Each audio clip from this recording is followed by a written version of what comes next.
right. All right, so good afternoon, everybody. My name is Bob Rockers. I'm going to be talking about CouchDB.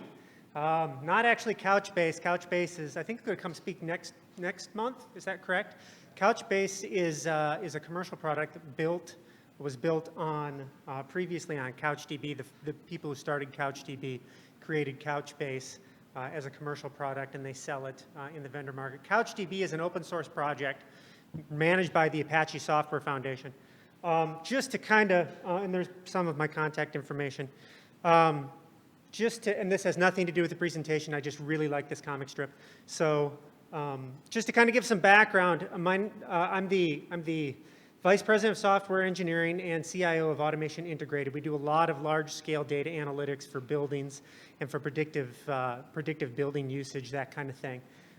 Energy utilization and distributed energy stuff. So very quickly, we got into the space where we have lots and lots of big data. And when most people say big data, they don't mean what I mean when I say big data. I mean gigabytes and gigabytes and gigabytes of data spread across, I mean, even if you've got every email address in the world, that's not what I'm talking about when I'm talking about big data. I'm talking about millions of rows of data per hour on some systems and stuff like that. So, an effective large data system, big data system that we could use was important to us.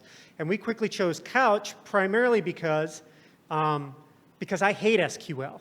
I did SQL development for 8 years, and I would rather poke my eye out with an ice pick than have to do SQL again.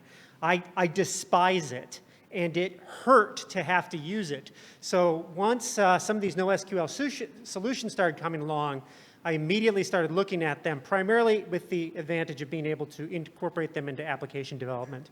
So think being able to do application development without having to treat my data as this own kind of thing where you've got just SQL developers who just know this specialized language, that just work with these specialized servers and in this specific kind of way. Instead, we could turn our data into a system that could be managed and interacted with by our software in a very natural way. And Couch does a good job of that. So I'm going to talk a little bit about NoSQL, specifically in unstructured databases, and then specifically about CouchDB. All right, so NoSQL, or non-relational databases, the primary functionality of NoSQL is that it doesn't contain a structure. And the reason for this actually makes a lot of sense when you start to think about it. Most of the time when you have structured data, one of the first things you do is create a series of queries. A query just creates a table from your existing table structure, a new table, and then that table is indexed so that it's quick. So your query, your select statement is quick. Well, who the heck cares if the data is structured if you're going to create a structure after you query it anyway?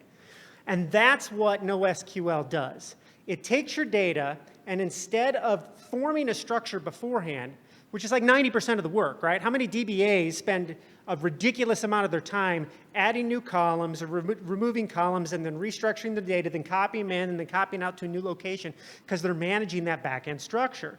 NoSQL gets rid of that by effectively through one method or another, whether it's a column-based one or key value, or whether or not you're doing acyclical graphing or whatever data structure is actually holding this data.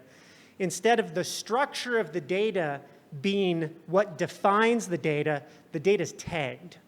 For all intents and purposes, when you put data into your database, you're tagging the data with some kind of tagging schema.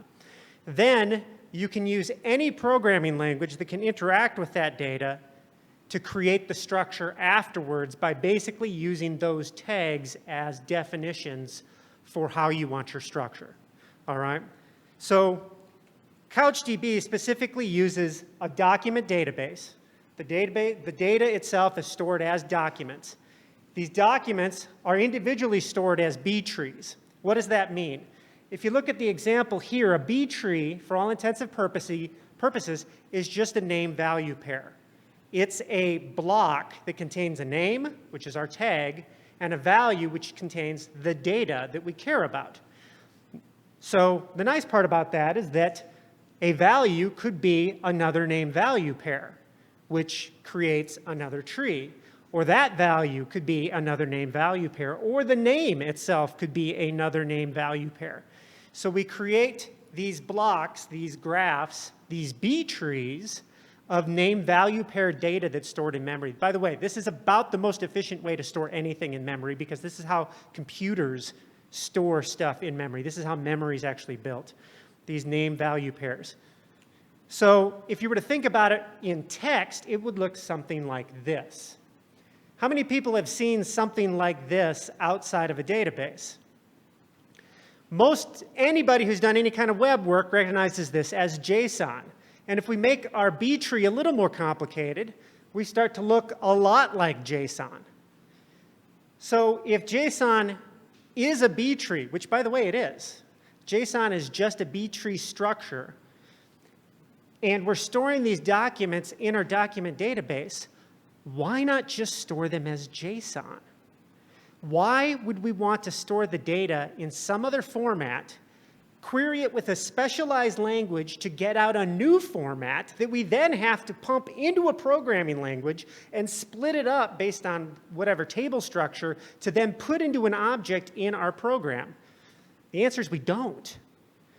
Couch lets us pull the data out as JSON because it stores it as JSON, and it immediately is usable object. It's literally being sent to us as a JSON object.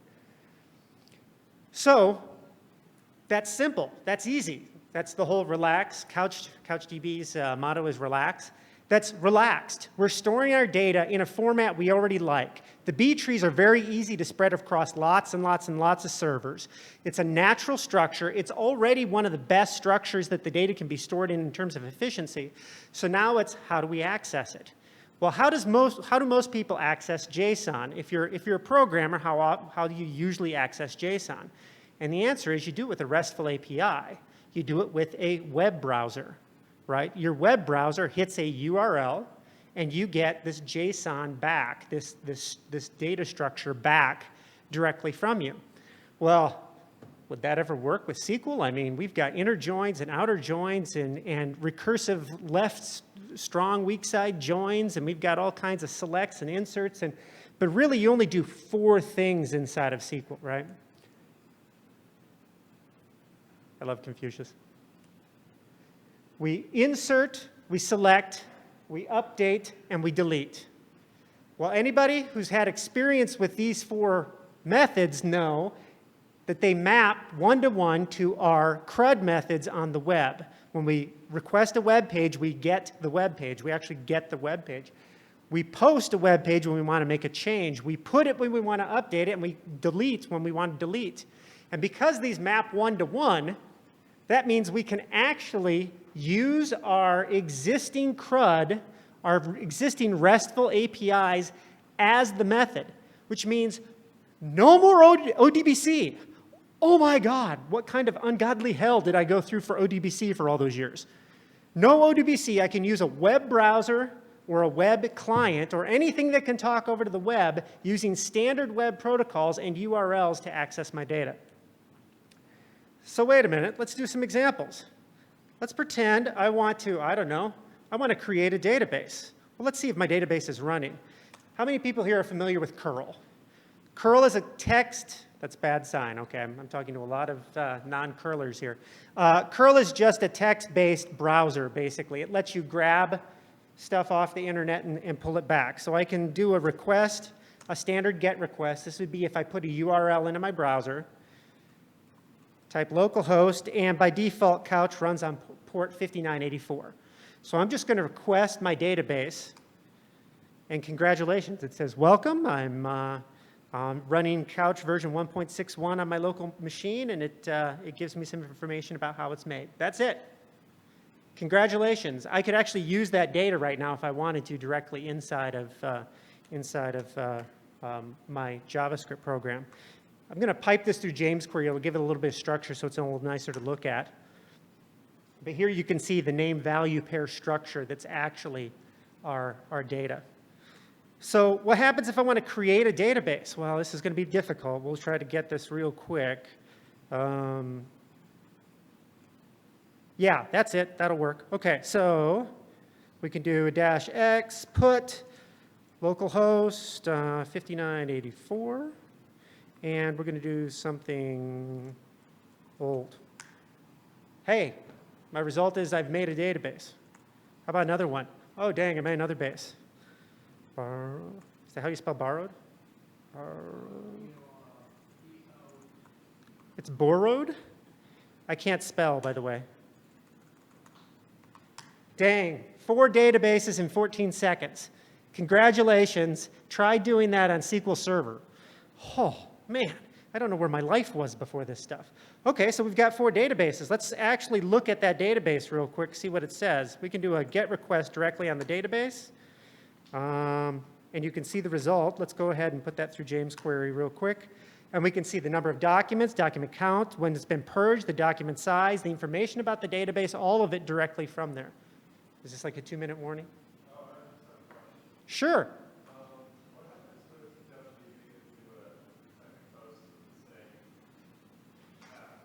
If you post, it'll usually tell you you're not allowed to unless you give it an update, which like a put request with a version number. And so the way it does it is in the industry it's called a first to the post. So whoever posts the data first is the winner. And if you want to update the data, you have to include a version number, the previous version number, which includes a hash. So you can't modify the data unless you've actually looked at the previous data first to know what's actually changed, is how it works. So let's do another example. Okay, so let's say I want to insert a document. I'm going to copy and paste this so I don't have to type it because I know that you guys don't have 37 minutes.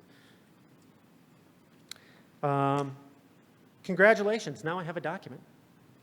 So if I want to, let's take a look at it. I just specify the local host.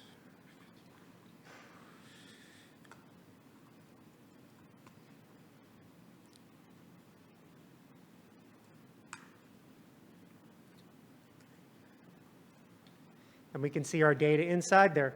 Notice that we've got a unique ID, so this is our sequence number.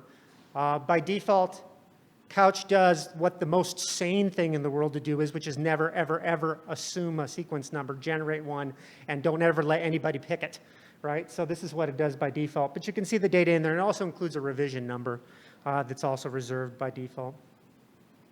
All right, so what if we want to upload a bunch of data? Well, I'll copy this in there too. Or we want to upload a document. A lot of our data gets stored as documents.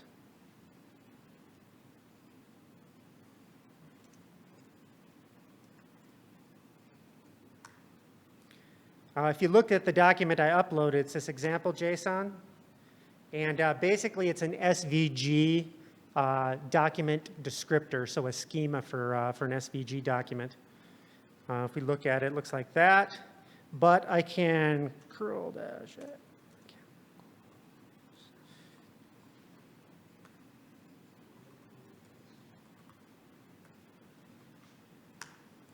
And we get the whole thing out of our database again.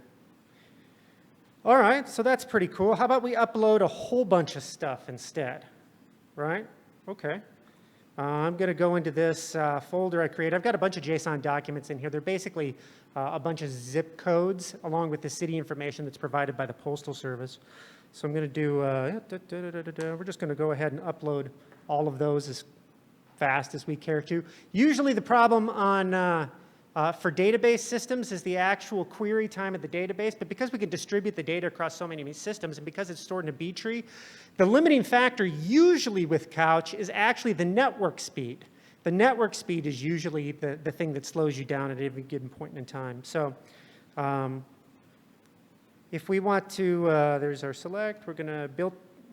So if we want to now go ahead and do, which database did I stick that in? Anyone remember? Into something old. Okay. So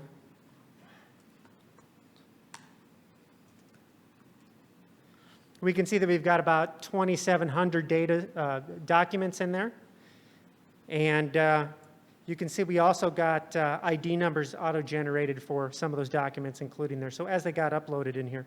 The reason I uploaded all these documents because the next question obviously becomes, well, what about MapReduce? Because there is no big data, distributed analytics without MapReduce. MapReduce is the core feature that makes big data possible. It is not possible with SQL. SQL cannot cross systems on a single database system. So we have to have MapReduce. Well, thankfully, we have this really, really nice built-in GUI that is part of every, that's not the one I'm wanting. Oh yeah, it's the one I'm on. So, can everyone see that okay? Let me zoom in a little bit. If we hit that URL that I just specified, the /_utils, we get a built-in GUI. Now this is really interesting. This GUI is not part of the server. This is not a tool that's part of the server. What you're seeing here is JSON data with a style sheet. It is actually a document inside the database. When you hit _utils, you're hitting a database with the default document being loaded that then pulls up this along with the style sheets and then pulls down the data that are in other databases dynamically. So if that sounds inception-y, it's because it is. Our document becomes our data, becomes our document, becomes our data, becomes our document. And it's there. It's just built. It's in the system because it's part of it. So let's go ahead and we've got old. Take a look at some of our data in here. So let's talk about MapReduce. We can obviously look at the individual data that's in here, or if you want to see the raw data format, we can look like this. But let's decide that we want to do a MapReduce query. Now we can upload a document because our MapReduce queries are just JSON documents that contain some JavaScript. Or we can actually just build a MapReduce query here temporarily. So I'm going to create a temporary view. This is it's a little UI to let us make a MapReduce query. So basically the way MapReduce works is that map gets executed on each document. Then reduce gets executed on the set of documents as a whole. Then those functions can be pulled together across multiple servers and re-reduced again to narrow that functionality down. So instead of having to do one query on one machine, we can have 1,000 maps being all performed simultaneously on 1,000 machines, reduced down, and then 10 of those machines will take the products of that reduce and re-reduce them down to one result set. This is how Google can process 36 billion websites in half a second. Okay, so what we're going to do is we're going to take our document, and I'm going to say if the population is greater than, I don't know, 16,000, we're going to omit the doc and we'll just say 1, because I'm just interested in a number at this point. And we can run this directly. So here's our result sets. So this is only giving us the list of ones that are cities larger than 16,000. Let's go ahead and say we want the city name in this case. So I'm going to omit the city name.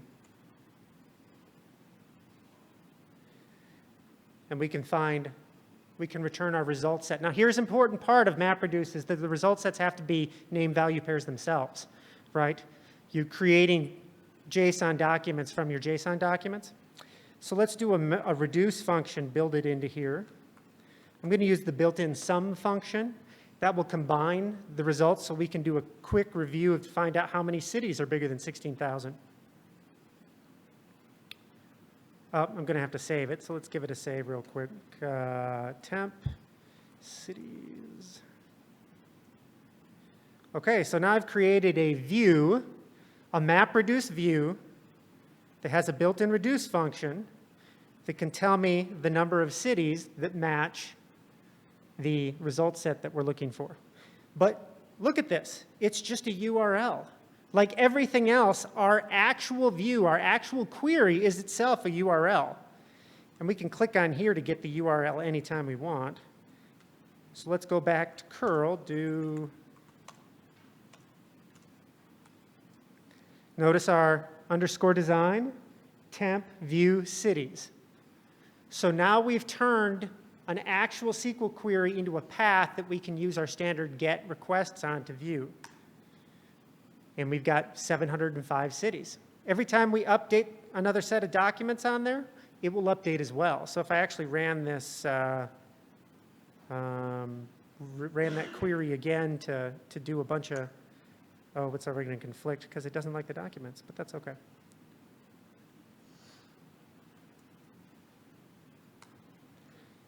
We can also pass it, there's a whole bunch of built-in standard HTTP parameters you can pass in, so you can do things like reduce, equal, false. And if we want the full result set that way, we can specify it. If you've got subkeys, so your value is actually an array or another hash, you can narrow that down and say, I want a depth of 1, I want a depth of 2, I want a depth of 3 on my reduce set, and that will cause that re-reduce to be called over as many times as you care. So in summary, if I'm getting close to the summary here,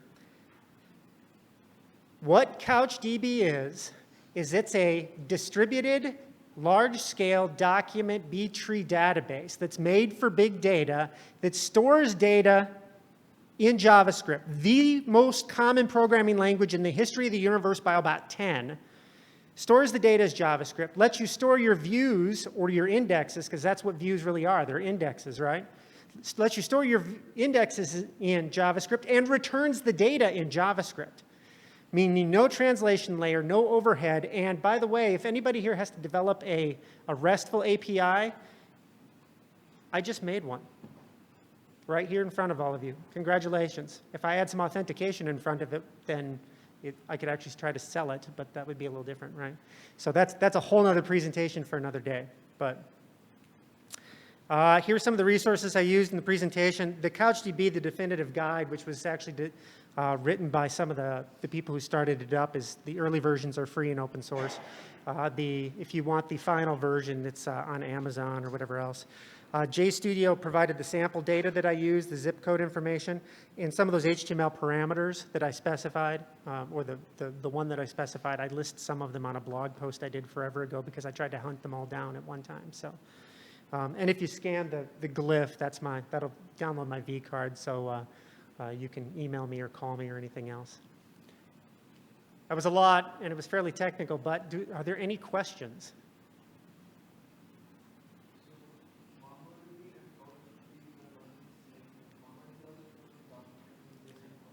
Yes, I mean, they're similar. So MongoDB has a JSON interface for it, but you can't use a RESTful API by default. You've got to use the Mongo client, right? Plus, it has built-in functions that are actually part of its service instead of using a true RESTful API. The other thing, too, is that Mongo doesn't actually store it as B-tree documents. It stores it as true documents. And so that's where Mongo has a tendency to get into problems when you get into really large data sets. A lot of people have run into this where you start a project with Mongo because it's so quick to start up. You can do a lot of these same things where you can get your curl and push and post and stuff like that. But the actual, once you reach 1 million documents or something like that, it starts to just be a dog, and there isn't an easy way to switch out of it other than switching databases. Couch doesn't do that. It actually stores it in memory as a binary tree, and so you get all the advantages of that kind of structure that are with that. The other thing, too, is that there isn't an in-between layer. There is no Couch client. I mean, there is. You can download some, but by default, you just use a web browser. Or, you know, how many people, does anybody here use, what's the other one that's super popular? I think I've got it, actually, if I can remember the name of it. Nope, other one. Postman? Yeah, Postman's really, really handy because you can build your queries and generate them and then save them. It's really good for testing and auto deployments. And then if you're needing to do things like E2E testing on your API interface, it's really stinking handy. So that's another UI. But basically anything that can talk web can read and write to your database, which means that instead of using a COM interface like you do through ODBC to actually talk to the database, you're talking over the web. And I'm using localhost in this case for my queries. Turning Couch into a server consists of, hey, listen to my public IP too.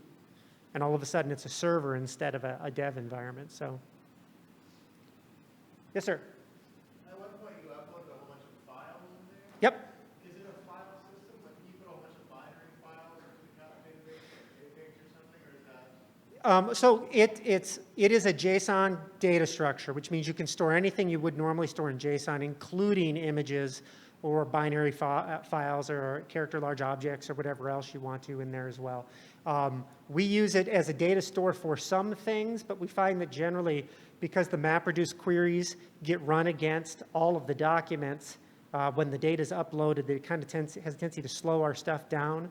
So what we generally do internally for us is we store binary large objects on like an S3 instance and then store the URL to that S3 instance inside of Couch. And that keeps Couch nice and snappy for us. But yeah, it does store binary objects. It does store anything else. It includes the meta information, and it does a SHA-1 value for it so you can guarantee integrity of the thing. All of that kind of stuff, yeah. Yes, sir?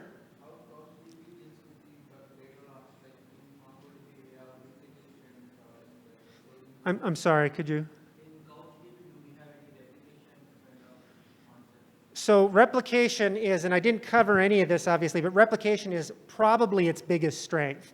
There's very few things that are easier to implement as far as a replication strategy than on a B tree. There's a lot of math, a lot of computer science has been dedicated to this for a long time, but if you think about it, imagine that you've got this tree structure up there.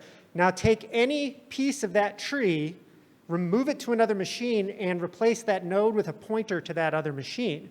Replication's as easy as basically pointing to URLs across the machines. It's especially easy if your actual database is basically a URL anyway, right? So replication is distributed storage is really easy. Replication is handled because we understand B trees and how to combine them and split them.